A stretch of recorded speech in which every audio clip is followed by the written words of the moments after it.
What's up, y'all? It's your girl Jay Renee with Prison Riot Radio. I hope that you're doing well.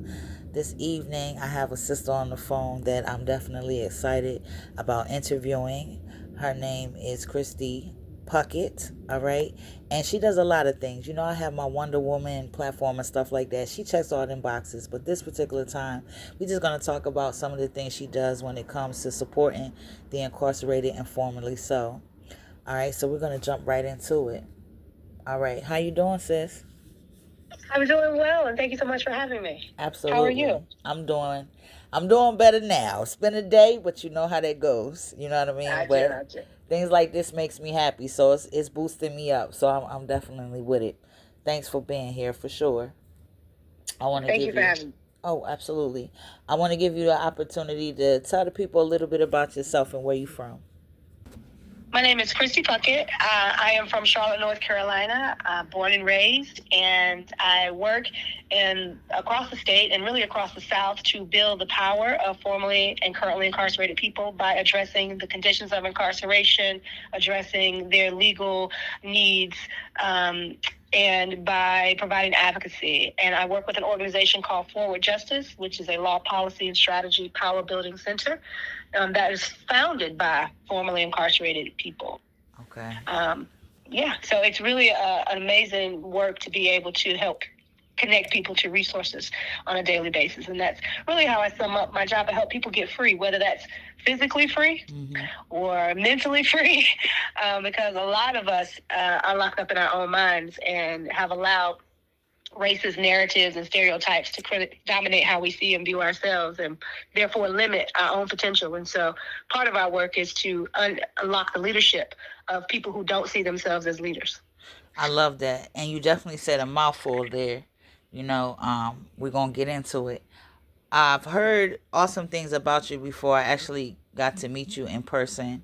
The first time that I got to meet you in person was an event that was held in Raleigh, and it was the Second Chance Day. Can you tell the people a little bit about that? So, I'm part of the North Carolina Second Chance Alliance, which is an organization that is a membership organization. It is folks who are formerly and currently incarcerated, our families, faith communities, people who are supporters, people who believe that people who have engaged in harmful behaviors can and do change. And so the Second Chance Alliance has a lobby day or an advocacy day where our members vote and on a policy agenda. The lobbyists that represent them, including myself, Daryl Atkinson, Whitley Carpenter, we lobby on behalf of those policies, on behalf of our members at the General Assembly. And we have an advocacy day to try to get our messaging out and to make sure that our bills are moving. And so we recently had one in the earlier part of May where we had, over 20 bills that we had introduced and supported around expanding second chances, addressing the varying needs that different populations inside of carceral spaces may have. So men have unique needs, women and girls have needs, pregnant people have needs, substance using people have needs, diabetics have needs, right? So there's so many various populations inside of prisons, just like outside in the free world, right? Prisons are just a microcosm of the free world. And so all of the things that are present outside are also present inside. And those issues and things need to be addressed. And healthcare is one of the things that we really focus on, because the conditions inside of prisons across this country are deteriorating and they're becoming unsafe and inhumane places for people.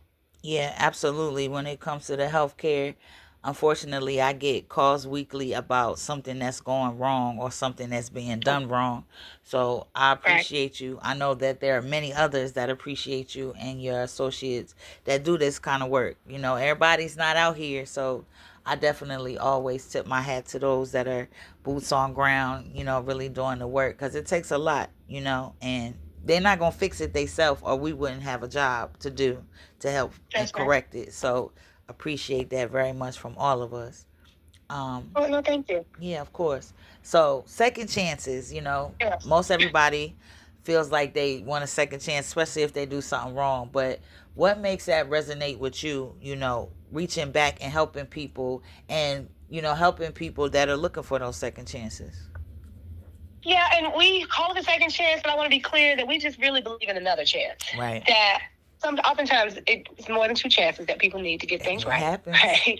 I myself needed multiple chances to get things right. I'm someone who has spent time in jails and in carceral settings, many years on probation as a result of my own substance use disorder. My substance use disorder was a result of a very violent relationship and not the system not being able to adequately address the violence that I was experiencing. And so I turned to drugs and alcohol. And that led to my incarceration. And so I spent time in the last period of my incarceration. I was pregnant. And I received no prenatal care. So I spent the entire pregnancy there, took a plea deal to get out, and 5 days later had a set of twins, found out like on the delivery table, right? And so that experience really shaped how not only did I have, young children who needed my care, and here I am, a crack addict using hundreds and thousands of dollars of drugs a day. My life was out of control, and the system that I had been in and out of many times was not adequately addressing those issues. So I had to really just step into my own leadership and figure out how do I navigate this criminal legal system that is pressing. And because I was a substance user and parenting, and the system's desire to continue to unmother me from my children, legal system through DSS, all of my businesses. Man, they are one of the worst systems as well. Baby. One of the worst. I had two systems breathing down my neck, and I sought reprieve through the educational system. I decided to go to school because I couldn't find a job. I couldn't live nowhere. So I had to live with my parents because, criminal history precludes you from lots of spaces. Absolutely. And so the one space where I was accepted was that, and I have to give a huge shout out to Central Piedmont Community College, because they accepted me when I had less than 90 days of sobriety, when I was very rough around the edges, and the professors and the students took me in, loved me, and it is because of their love and care that I am able to do the work that I do today. And so they taught me what unconditional positive regard, what does it look like to be of service to others, to help people without judging them. That is what I required, and that is what people in prison require. That's really what all of us require. And so I learned that essential skill and decided to go on and pursue more education so that I really thought was I was going to help people through I'll be a therapist and help people, like myself, get to healing. And I realized one day that we weren't broken. We're not broken. The system is incredibly biased. And yes, some of our symptoms of that bias can appear to be brokenness, but under the circumstances, it could be in some ways appropriate responses to the level of violence that Black and brown people and poor people experience in this country. Who wouldn't want to have a drink at the end of a poor day? I'm trying to tell you. Okay. And it's people who are incredibly rich who have a hard day and come home and have some drinks, and then nobody look at them as, oh, they need, you know what I mean? But because we are poor, we are, or Black or brown and just everything but white, we are viewed as deviant and lazy and all of these things. And so all of those narratives and factors play a part. And so being a part of the people who unearth those narratives so that we can uplift new narratives, that is why we do the work that we do. Because we know that what the court and the DAs and the police believe about us is just a snapshot. Right. It is not the full picture of who a person is. And our job is to make the system and the decision makers aware of the full person that they see before them. Absolutely. We are more than the things that we have done. Absolutely. More than the labels they try to place upon us as well. People can definitely proceed those labels. I always tell people words. One of the things I liked about the event was there were these shirts, because this event was dedicated to everyone, but it focused on women some.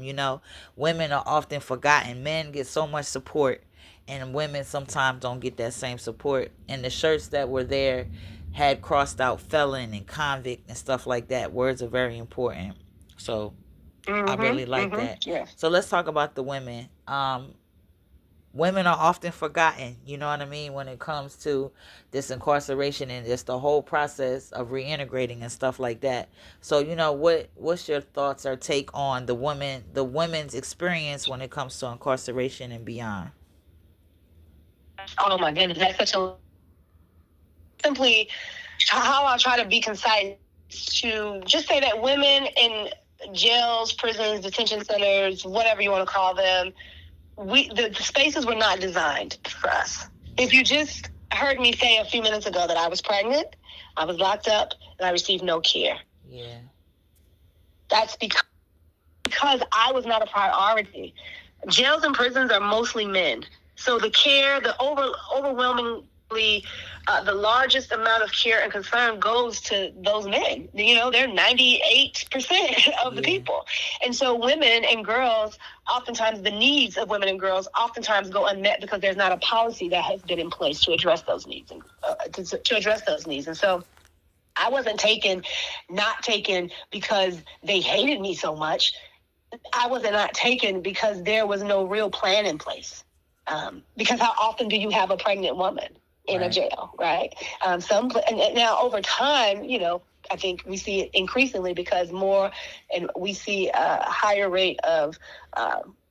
I'm not even going to say a higher rate. We see the higher criminalization of substance using, right? Pregnant folks. I don't think more people are substance using now than have in the past. I think that we are just arresting them more than we have in the past. And so we see more pregnant people being incarcerated. And so, but we can get away. Let's just get away from pregnancy. Just menstruating. There are jails, prisons, detention centers that don't even have sanitary napkins.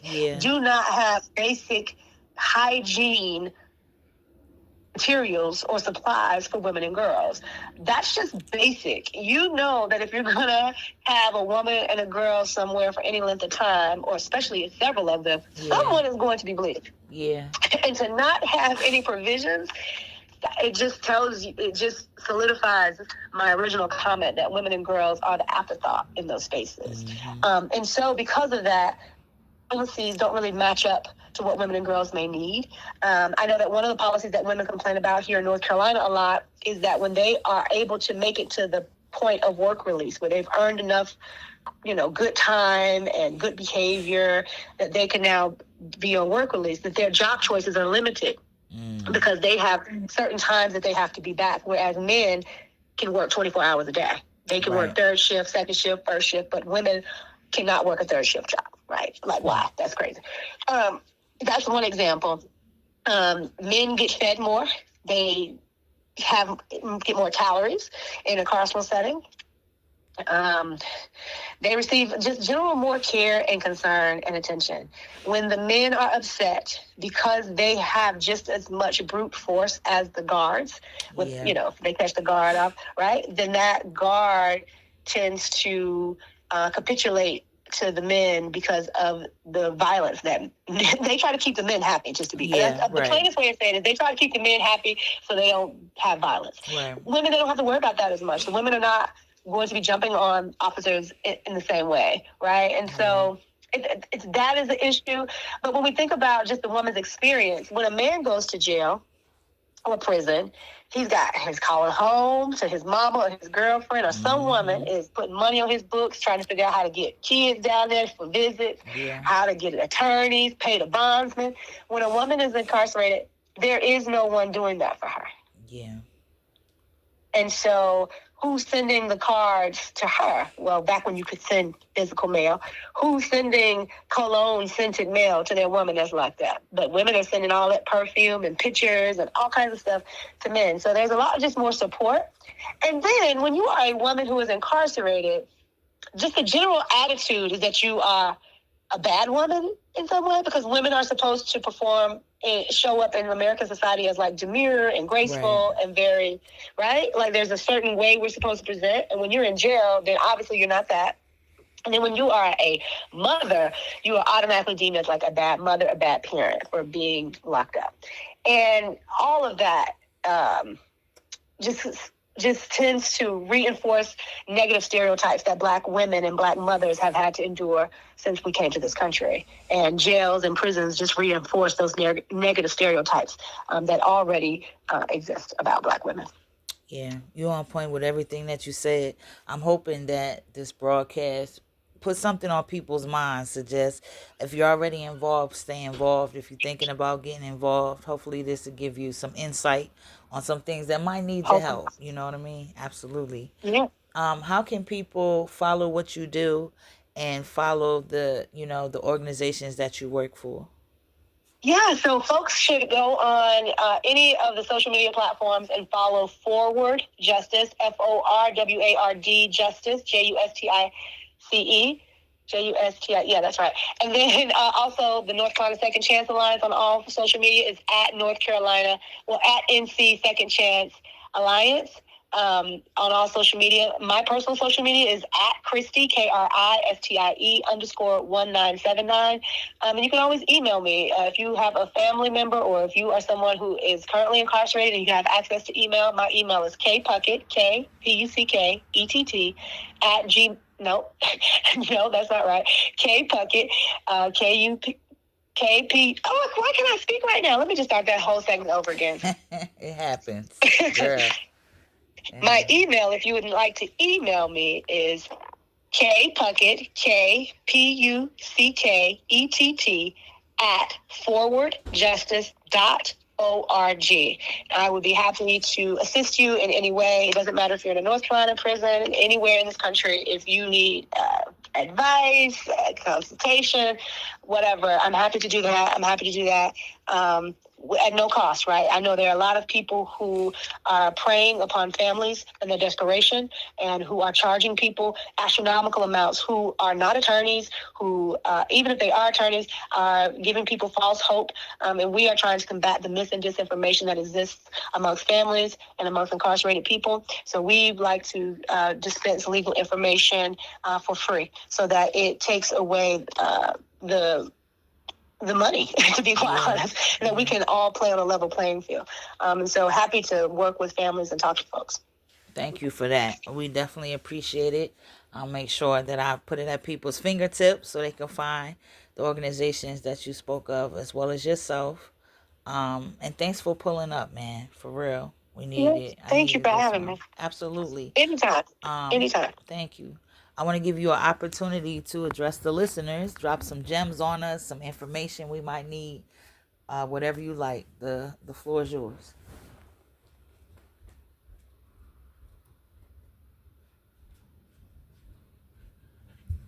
I would just like to remind people that who are listening that the fight that we are in this country, especially right now, is all about humanity. It's not about so much the people who belong here or don't belong here, or what label or identity you hold, or if you're behind the wall or in the free world. It is all about humanity. If we are not affirming each other's humanity, we are on a social decline that I don't know that we will recover from. We have got to stop looking at the things that make us different and focus on the things that we want altogether. All of us, every single one of us, wants our children and our families to live in safe, healthy, thriving, vibrant communities. And we only do that if we focus on the things that unite us, not the things that tear us apart. And so that's just my take on it. It's all about humanity. When I fight for people who are in prison or coming home from prison, I'm fighting for their humanity. When I'm helping someone who is addicted to drugs and alcohol, I am fighting for their humanity. When I'm helping someone gain housing that has been previously homeless, I am fighting for their humanity. When I connect a family to food who otherwise would go hungry, I am fighting for their humanity. And I'm not just fighting for their humanity, I'm fighting for my humanity, I'm fighting for your humanity, because all of our humanities is connected and intertwined. Now, anyone's humanity to be diminished, we are diminishing our collective humanity. And that impacts all of us. And so even if you don't care about me, if you don't care about nobody but yourself, self-preservation is caring about the person next to you and caring about the community that you are in. And that's all I got.